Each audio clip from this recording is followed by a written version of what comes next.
And even as we're waiting for people to arrive and get settled, whether you're here in the room or on Zoom, it's useful to see directly that our attitude, how I'm showing up right now, how I'm relating to my experience right now, that our attitude is always in play. It always matters. And it's not fixed.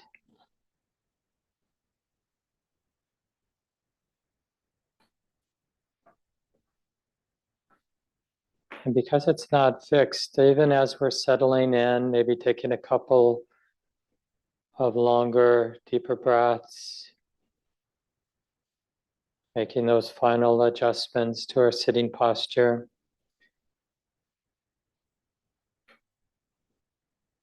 we can also be cultivating kind of courageous attitude.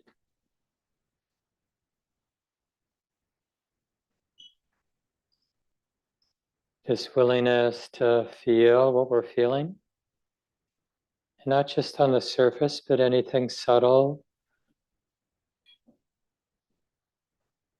Another way of understanding this is a willingness to be more and more undefended, or even vulnerable to what's moving now in the moment.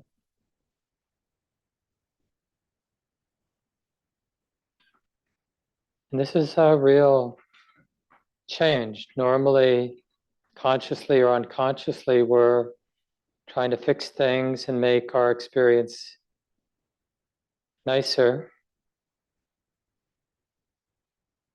But now we're interested, we're exploring another way of relating, which is, can it be okay just to allow whatever's moving now, just to allow it to move?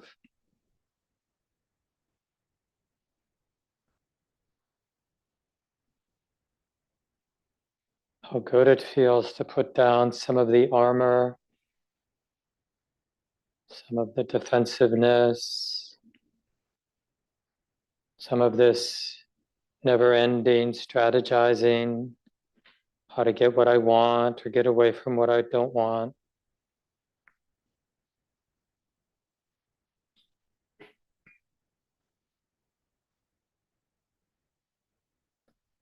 So each of us, we have to navigate this practice space on our own as we explore what's possible in terms of simply letting things be, allowing things to move, being courageous and feeling what's moving here, what's here to be felt.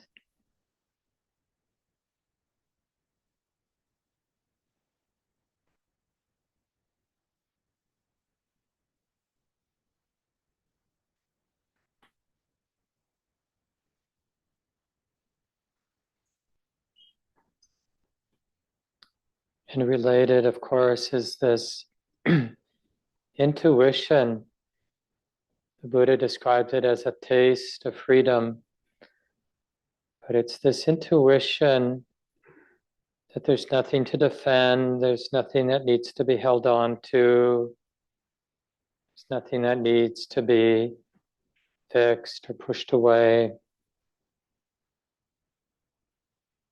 Instead, we're allowing whatever is moving in the moment just to move on through, to touch the sensitivity of the heart, to keep touching it as things continue to unfold.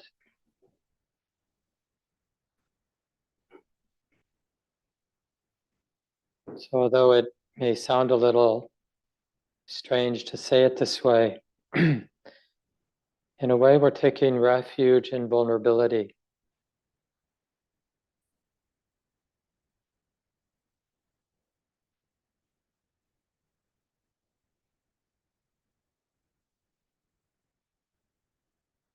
Learning how to be right in the middle, but in a soft and an undefended and an open way. Clearly awake, aware, not afraid of our sensitivity,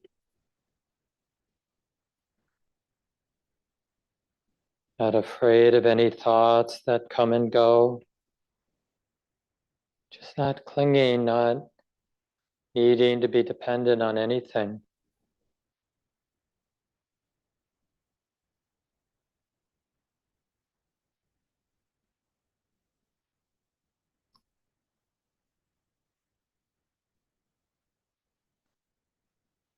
In a way, we can sum up the Buddha's path of awakening in this simple way.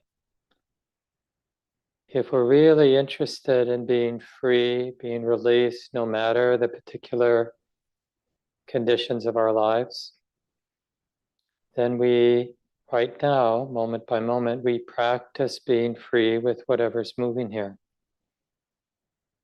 Internally, externally, subtle, gross, whatever we're feeling, we practice letting that feeling move on through.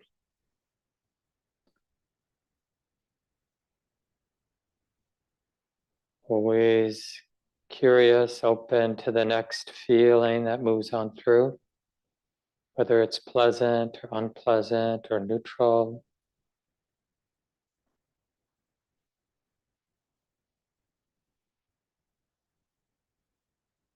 Learning how to be right here in the middle of this river, this endless movement of feeling. Let's do the best we can. Let that be good enough. And we'll continue now in silence.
Learn how to begin again, coming right to the middle, this place of feeling what we're feeling. No need to interpret or fix. As I mentioned, we're learning how to be open or vulnerable.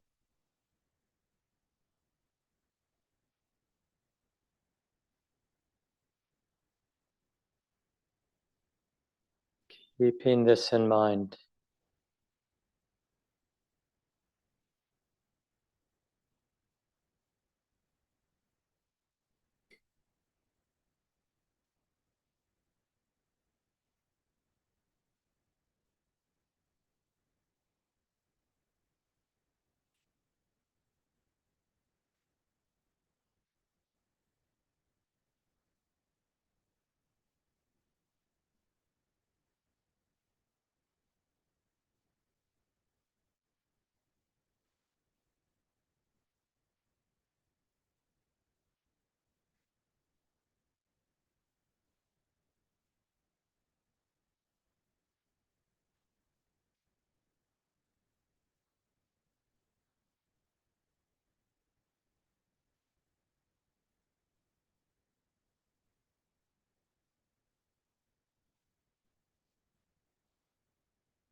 as perhaps you're discovering, it isn't easy to relax and open right here in the middle, to let things move and to feel what we're feeling. It isn't easy. So much of our practice is our willingness to begin again, to do our best, to start over and over.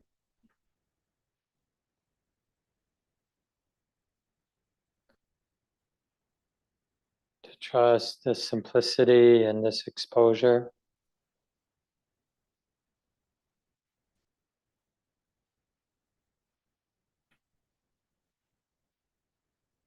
To learn how to soften and trust the natural sensitivity that's here.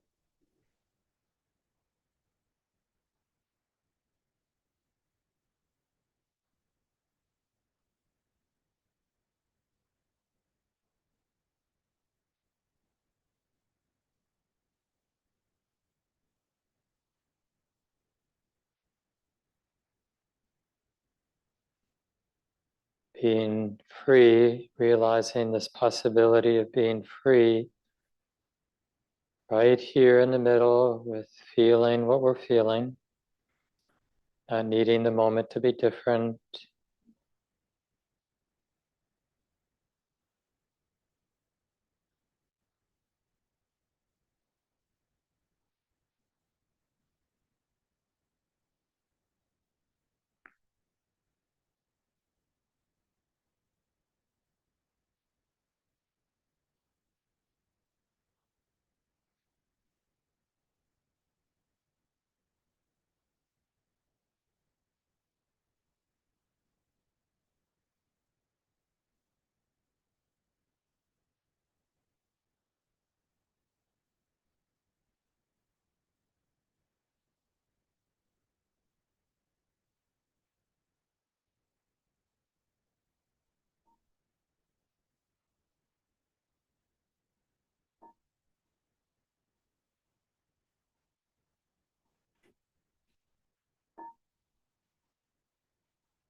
And let's take our time, stretch a little. Big welcome to everyone. Thanks for showing up, and especially those of you in the room. I appreciate you getting here on time. It really allows us to begin at 10:30 and have this our amazing, rare experience of being here together, but sitting quietly. It's like we're doing this very personal practice of turning inward, but we can do it together. And it's a beautiful thing.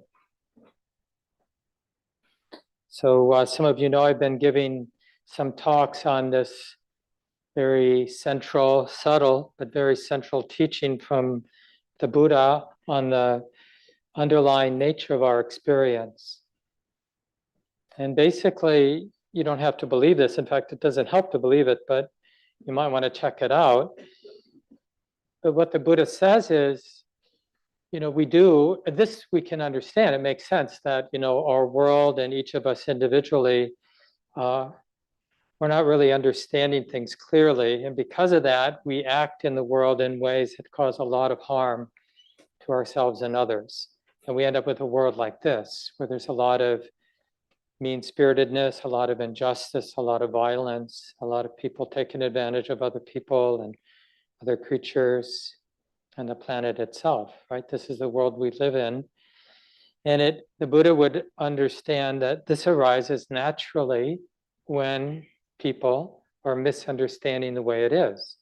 So when our understanding isn't clear, then our response is going to be the response of greed, the response of hate, the response of fear, different ways of disconnecting, getting locked in our particular perspectives. Like, if only I had this nice thing, then I'll be happy. Or if only I get rid of this part of the world that I don't like, then I'll be happy. And so we all go about that, and then we end up with a world like this. that we're living in. So the Buddha realized in his own life that, if and when I cultivate this capacity to be radically open and present, feeling what I'm feeling, like we practice doing during the guided meditation, then my understanding changes. It gets transformed in ways that allows me to be right in the middle, without the fear, without the greed, without the hate, navigating our lives, living our lives, doing what can be done, but without that burden of greed, hatred, and delusion. So that's the basic mechanism that we can check out. Was that really true? Like if I actually cultivate the capacity to be more radically present, not just for a moment, but with some continuity, really here. And the thing is, we can't both have an agenda and be really here and now. That's what's so scary about it. It really does take courage. And we have to overcome a couple things, like the idea that we have in our mind that, oh, I already know the way it is. It sucks. And I want it to be different, right? And so we don't actually ever open to the present moment. I'm not saying it doesn't suck. I'm just saying there's a difference when we really open. There's a kind of vulnerability or humility, a quality of curiosity that's normally just not there as we live our lives.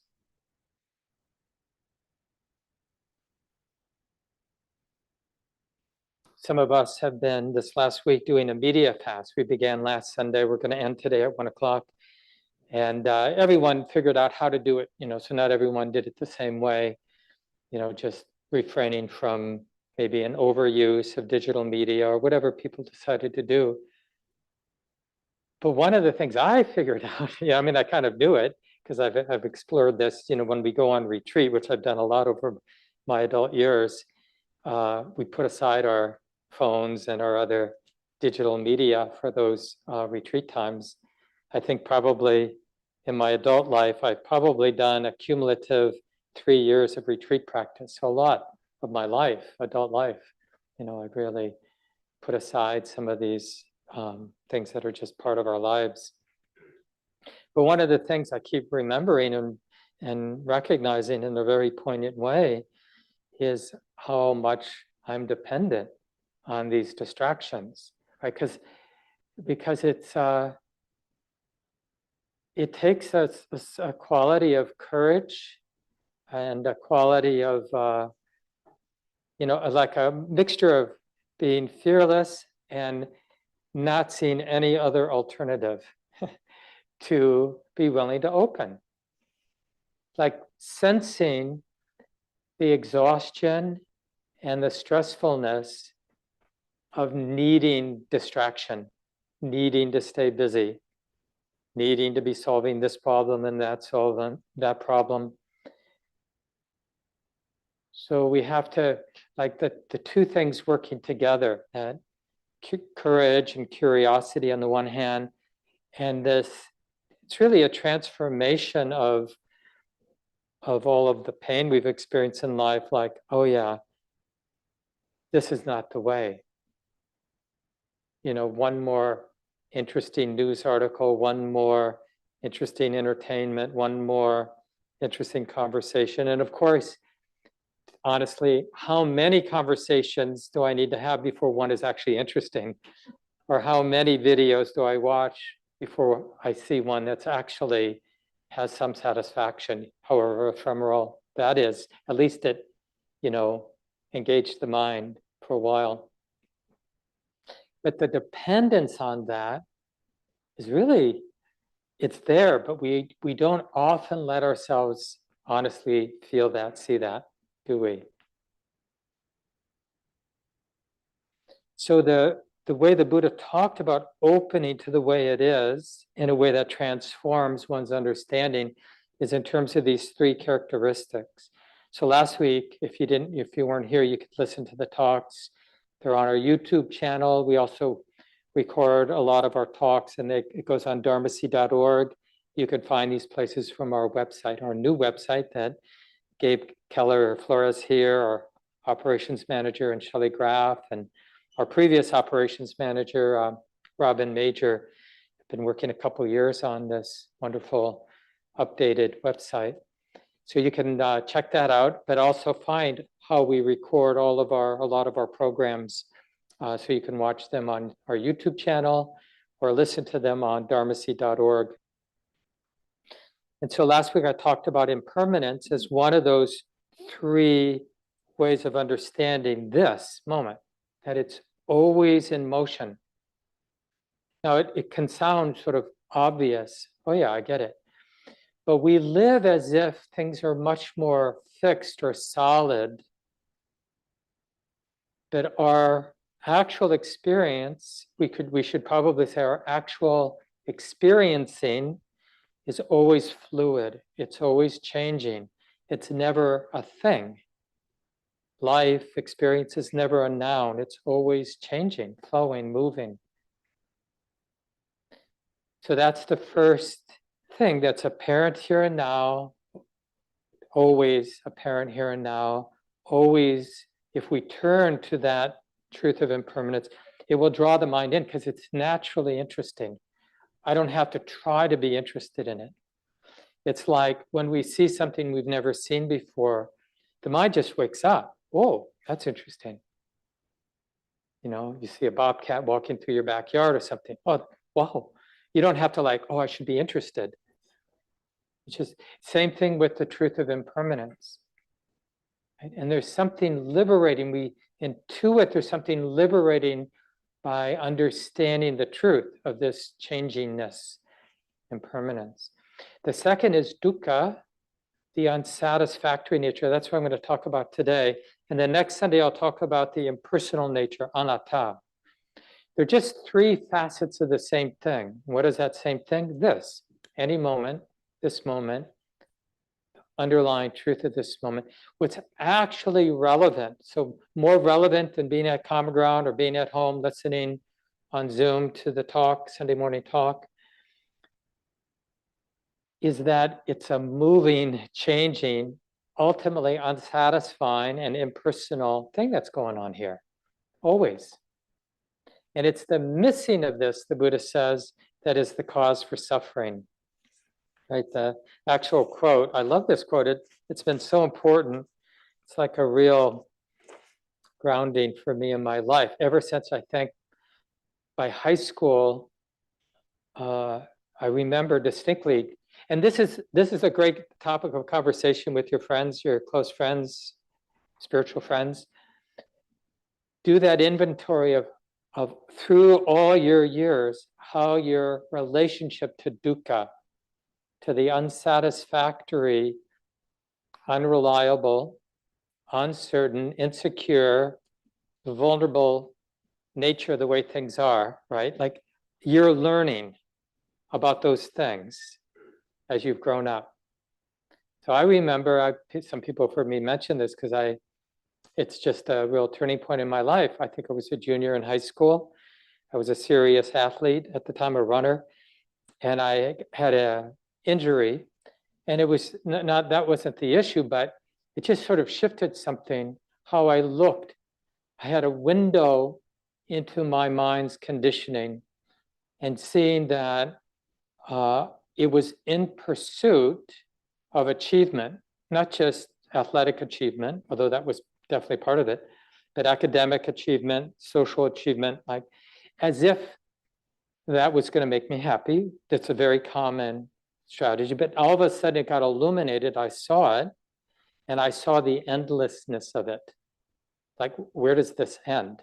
So I win this race, and then I want to win another race, or I get this grade, or I get into this college, or these people like me. But then there are more people I want to like me, right? So I just had a window into this truth of dukkha. This is like part of seeing that whatever my mind was thinking will make me happy is actually ultimately not satisfying. because there will be, even though I might be temporarily gratified if I win a race that I wanted to win, or get a time that I wanted to get in my, in running the mile or whatever I was running that track meet. But it wouldn't, the satisfaction wouldn't be ultimately that significant, right? The need for the next, and then the next, and then the next, and just seeing the endlessness of it. I could, this is like I mentioned, I strongly encourage you to have this sort of conscious inventory, either with yourself, those of you who like to journal, or just take a walk and think about, what have I learned about the truth of dukkha over the course of my life? Normalizing it. This is the point. It isn't about thinking about it in order to get depressed. Oh, life sucks. There's just a lot of dukkha, and then you die. Right? Because what would the point of that be? Right? The point of these, they're like gateways to freedom. Whether the gateway we're working on for whatever reason is the truth of impermanence, or the truth that things are ultimately not satisfying, or the truth that things are ultimately in no way personal. They don't refer back in the way we think they do. So we get something like, I've gotten a lot. I have a pretty privileged existence in a lot of ways. But whatever has come my way, like for a while, really good health, nice job, good friends, those nice things, as gratifying as they are, they don't actually land. There's no way that somebody can own them like we think. That's so interesting to watch the experience of gratification, getting what you want, and to just see the arc of it. Like it seems significant. Often the most significant part of that experience of getting what you want is actually a little bit before you get it. Like knowing you're going to get it, it feels really good. And then you get it, it's still good. And then there's like a very steep decline in terms of, it's like, and it isn't long before it's not that significant. That was the next point I was going to make. When I finally had, I had this sort of quirky thing happen to me where I was a paper boy in North Minneapolis, and they had a scholarship service. So I ended up in this sort of unusual set of circumstances going to a New England boarding school for the last 3 years of high school, all male. And then I, got to college, and there were women there. So, and eventually, I had a steady girlfriend, and that was like a huge accomplishment, just to have somebody who seemed to love me, who I seemed to love. It's like even figuring out, like, what do people mean by love? Like that sort of committedness and so it was a big deal when it happened, and it lasted for like 4 years. So it was a long time, but it didn't satisfy me. And it wasn't that long before I realized the limitations of something I thought was going to be so impactful, and it's like, my opinion of this person didn't change. Like I still thought they were a wonderful person, but just the sort of the dawning on the mind that you're not going to be able to save me, are you? Or this relationship isn't going to be able to save me.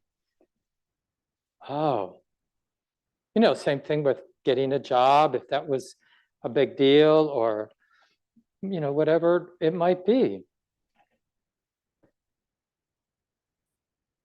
Even now, we're looking at these things like, just having been sick the last couple of years with a pretty serious disease, and I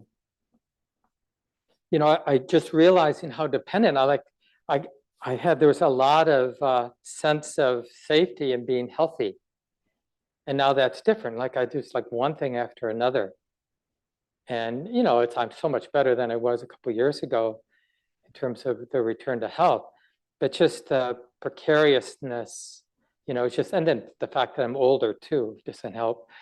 And it's like, oh yeah, okay. So it's like trying to be dependent on something that wasn't going to be something that I could grab onto and own. Like does anybody own the health that they have right now? No, we don't own it.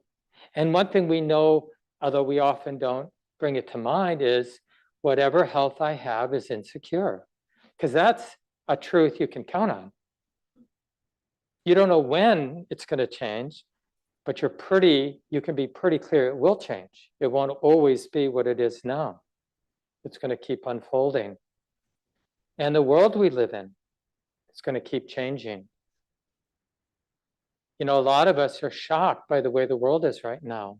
There's just so much meanness and just greed and power, hate being acted out, and all the reverberations of that.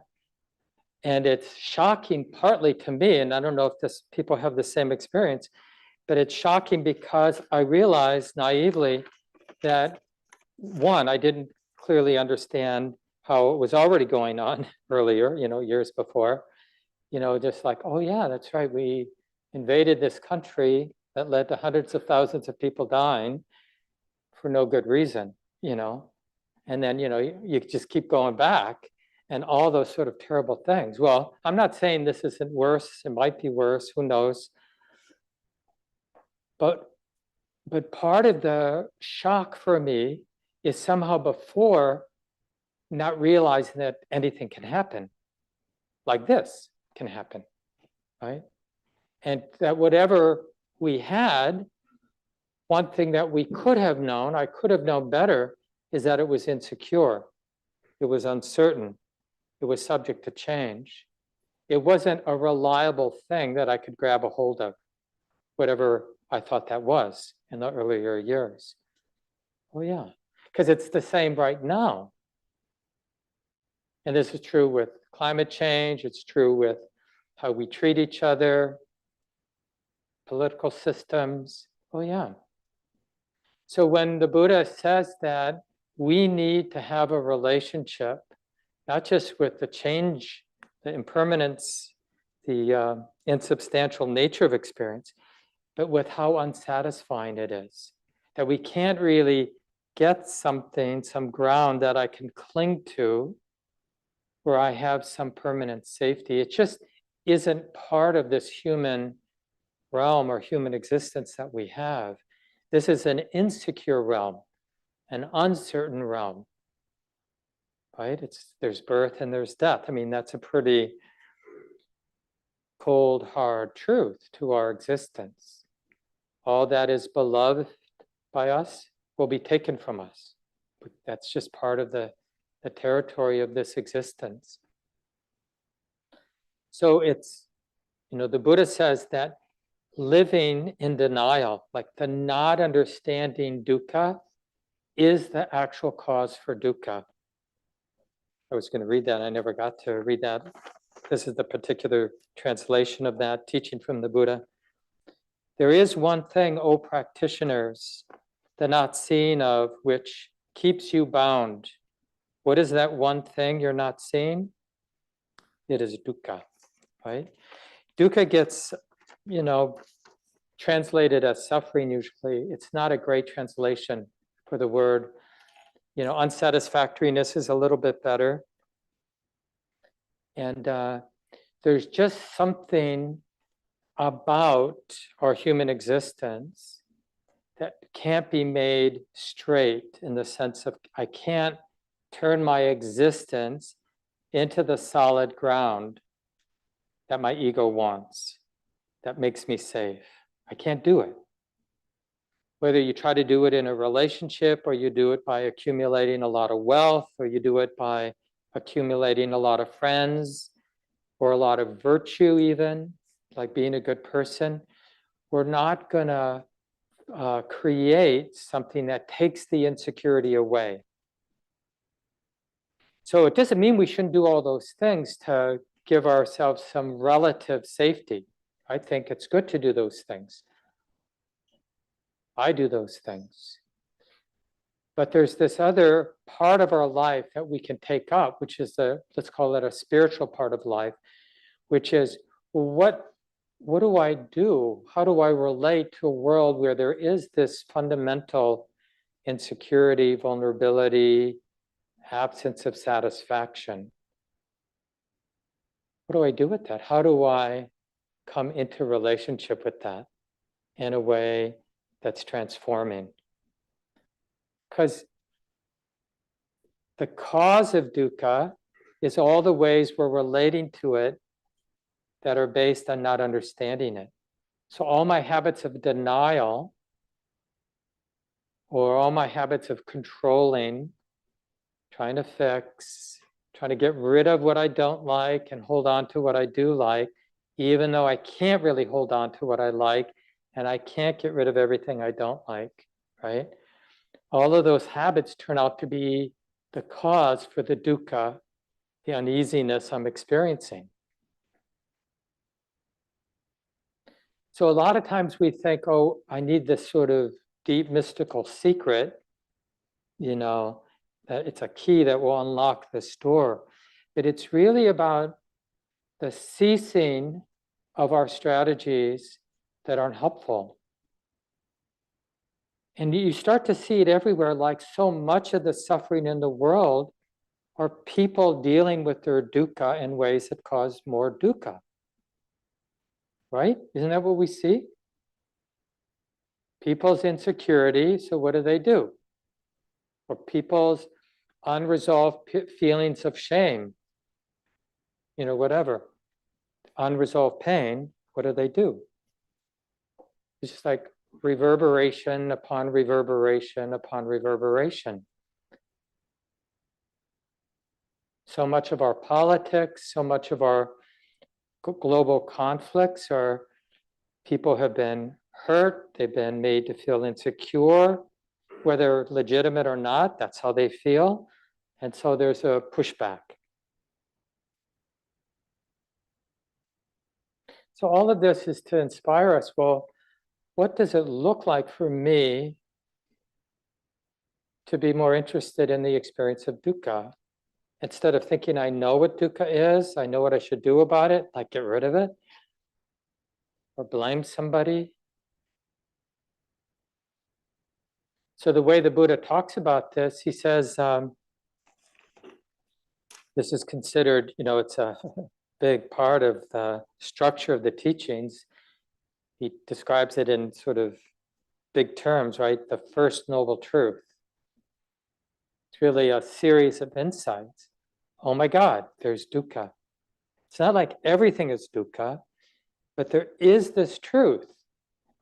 And the second part of that insight, and it's relevant, it's a teacher. There is dukkha, it should be understood, it has been understood, is usually how it gets translated. And you just work with those three over this next week. I strongly encourage, as you just do your life, today, tomorrow, the rest of your life, whenever there's something frustrating or triggering anxiety or upset, just have that recognition. Oh, exactly like the Buddha said, there is dukkha right here.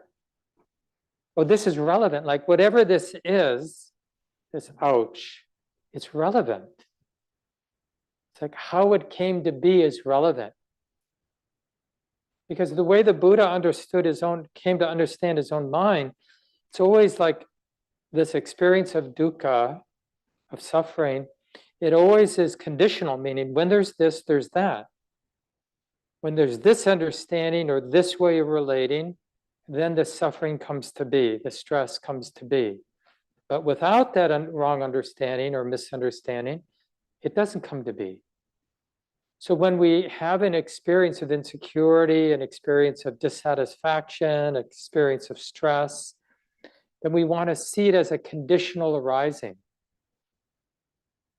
Like when I read the news and hear about something that's happening in the world that breaks my heart, right? I try to see like, oh, it's not that I don't care about the people that are being harmed, but I want to understand, oh, when I don't think the world should be this way. Oh, no, this world is this way. I recently, and maybe some of you have seen it, there's the new public broadcasting series by Ken Burns on the American Revolution, maybe 6 parts, I forget. but just the suffering involved. I didn't realize how much it was a civil war between the so-called loyalists and the so-called patriots. And just the vindictiveness and just just layers upon layers upon layers that this country is being born out of. I'm not putting it down or anything, I'm happy to be living where I am, given the options. But we really see that even in the best scenarios on this planet, it's just reverberations upon reverberations of suffering, of mistreatment, of misunderstanding, of fear, of greed, of hate. So what happens when we start to live in a more integrated, more honest, more fearless way with this truth? It strips away a lot of ineffective ways that we're trying to be happy. Like, can I really be happy in a world where people are being mistreated? Well, I think you can, but that happiness won't come from thinking that I can get away from the mess, which is generally our strategy. Like, if I just somehow get myself to a place where I think that's somebody else's problem, then I can be free, right? But we don't, it's like all we can do is separate ourselves from the present moment, which is just another way to suffer. Just all the ways we disconnect. That's part of what I think I learned, and we learn when we do reduce our habits of distraction a little bit. We realize that our habits of distraction, whatever they might be, it's different for each of us, are a lot about not wanting to, not feeling we have the capacity to feel what we're feeling, to be in this world as it actually is. And of course, there's beauty, there's goodness, there's kindness in this world. And there's also all of the suffering in this world. And to think that, to just casually believe, casually in the sense of not checking out, that I don't have the capacity, we don't have the capacity to live in this world in a more honest way. It's like the example, we're walking along and we see an older person, or we see somebody who's sick, or we see somebody who's homeless, or we see somebody who seems to have some mental health issue, or whoever we might see, that just because of our conditioning scares us. And just how, we don't want to really let them in, right? It's true for me. But we're not necessarily clear about the cost of closing our heart in that way. So this teaching, like to see suffering as a teacher, that's basically saying, please wake up. Some of you know Ajahn Sumedho. He's a very well-known teacher in our early Buddhist lineage, Theravada Buddhist lineage. And he's, I think, originally from the Seattle area. He's been a Buddhist monk for a long time. He's well into his 80s now. And he was the abbot of a monastery in England for many decades. Now he's semi-retired, I guess. But he once had a conversation with either a minister or a Catholic priest, I forget. And that they were just talking, and the Christian minister or Catholic priest was saying about how angels exist in the Christian tradition. And then he asked Ajahn Sumedho, what about Buddhism? Are there any angels in Buddhism? And Ajahn Sumedho says, yeah, we have angels, but in our tradition, they're a little bit different. And then there's this teaching from the Buddha about the 4 heavenly messengers. We've had some workshops here at the center about this topic. And some of you know, it's just this wonderful story from the Buddha's life when he was a young man. And his father had the sense that if he really understood the way the world is, he wouldn't be interested in becoming the king of this little kingdom in northern India. So the Buddha kept him really isolated from the wider world. But as he got into his 20s, he got interested, and he had his charioteer take him out one day to see the wider world. And he saw somebody who was old. Somehow his dad had kept him from old people. And so he asked his charioteer, "What's that?" "Oh, that's an old person, it's going to happen to all of us." And that was the first heavenly messenger, right? So Ajahn Tomato says, "Oh yeah, old age is one of our angels." Because it's like comes from on high and says, "Honey, wake up. There is aging." And then, the next day or later in that week, he saw a sick person. Same thing. You're like, what's that? And the charioteer said, "Well, sickness, people eventually get sick. That person's sick. Everyone's subject to sickness, right?" That's second angel. And then the third day or third time he went out, he saw a dead body. And same thing, like, why is that body not moving? Or something like that. Charioteer explains death to this Buddha to be. And that's considered the third angel. And then the fourth one is a renunciate, like somebody who's like beginning to be suspicious about life. Maybe I don't really know what to do with this human existence. And they become a sort of full-time spiritual seeker. This was different at the time of the Buddha than it is in our culture, where people who left their homes and jobs to become a full-time spiritual seeker, they were supported by lay people, right? The people would feed them, and they'd wander around. There'd even be temples or whatever they could sleep at and things like that. And so he saw one of these renunciates, and he asked the charioteer, "Well, what's that?" "Oh, this person is left behind worldly possessions, living very simply in order to have more time to spend trying to understand, the underlying nature of things, like what the heck's going on here." And that was the fourth angel, right? So these things in Buddhism are called the heavenly messengers. And so Ajahn Sumedho was saying, oh yeah, they're kind of like our angels in the sense of they're protecting and illuminating forces that we can use.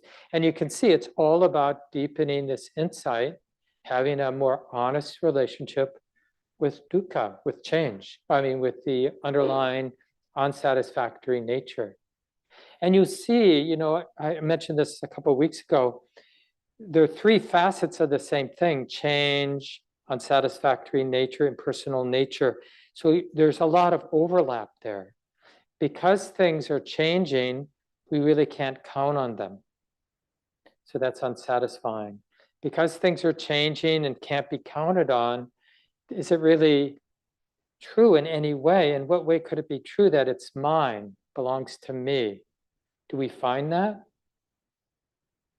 It's interesting when you go into your closet and you see your clothes, or you get your bank statement and you see your reserves, your cash, or whatever, see your friends, just to have that kind of more open, honest, oh yeah, in any way, are these mine? I, me, or mine? But this is my Buddhist center. We all might think that, yeah, common ground is my place.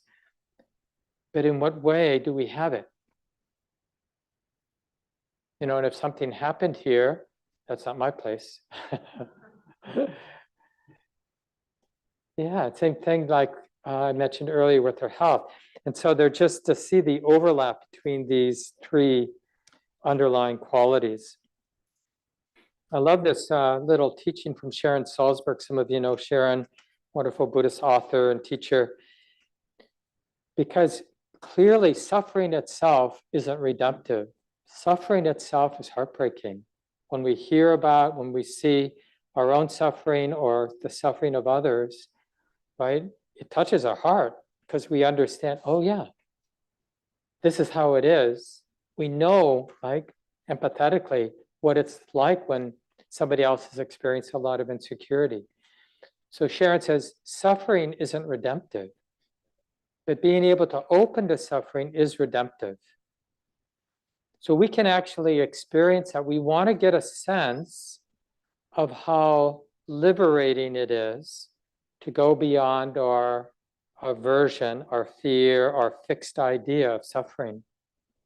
Some of you maybe know this experience. This is another good topic for conversation with your close friends. Like a good friend is in the hospital and it's not looking good. And you notice, maybe because you're practicing, you're somewhat reflective, and you realize, honestly, because this would be a huge step in itself, I don't really want to go see them, right? Because it's going to be hard to be there. It's going to be hard to see them, knowing what's in motion for them, right? And so but you can't get out of it, or it doesn't seem appropriate to try to get out of it, so you go. And in going and relaxing there and meeting them, we have a realization. Oh, this is the mind, this is the heart, this is the person that can be here. Right? So we realize, like, I don't have to be afraid of this. Because earlier, 2 hours earlier, I was really afraid of this. Now, this happens all the time, but what we miss is really seeing that, tasting that liberation that comes from meeting what we are afraid to meet. Because after we do that enough times, it starts to generate this momentum, like maybe there's a heart, maybe there's an understanding, right, that can open to absolutely everything.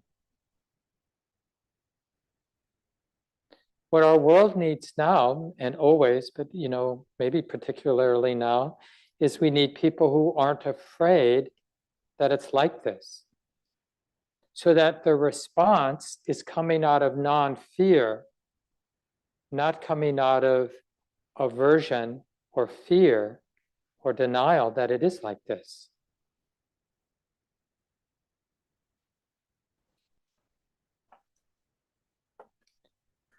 So as I mentioned, I'll come back to this topic next Sunday. We'll look at the impersonal nature. So just keep remembering as you practice at home that there's something here and now that isn't being clearly seen, deeply felt. It's always here and now in a timeless way. And to the degree we open to it, our heart is transformed in a liberating way, in a way that allows for more compassion and wisdom as we live our lives.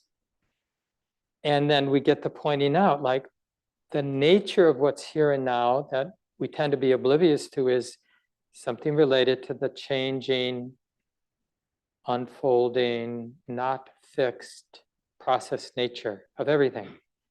And that because of the way it is, there's never permanent satisfaction. It's just not, that sense experience, existence itself doesn't provide anybody with safety.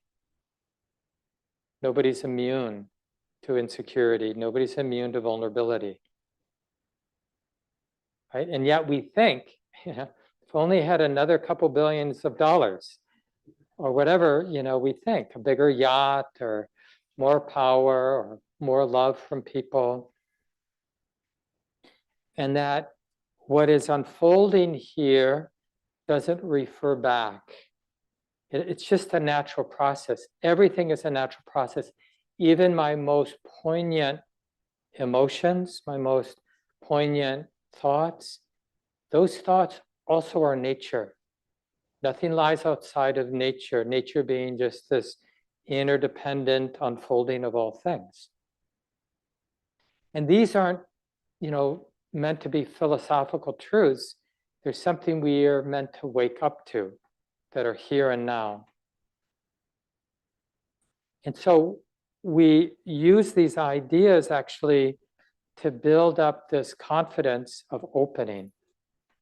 It's not about thinking about these three aspects, underlying aspects, but about using them to inspire just being open, relaxing, and allowing. So thanks for being here today. We're going to have small groups in just a minute. These are always optional. It's a great way to get to know people in the community. I encourage you to stay if that makes sense. Lucy is here online for the people on Zoom. But before that, we have some announcements. I know Gabe has an announcement. Yeah, let's have Tim do this first. Okay, Tim? Do you have the mic with you, Tim?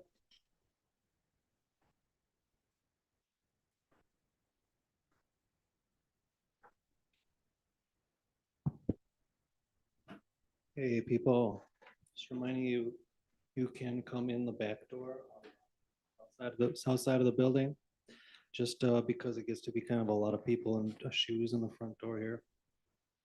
There's a practice intensive starting December 1st with Mark, and a half-day retreat in 2 weeks, December 6th at 1 p.m. with Shelley. And Gabe has an announcement. And I'll just make it for the one. Okay, so we'll say goodbye to the people on Zoom. To see you down the road.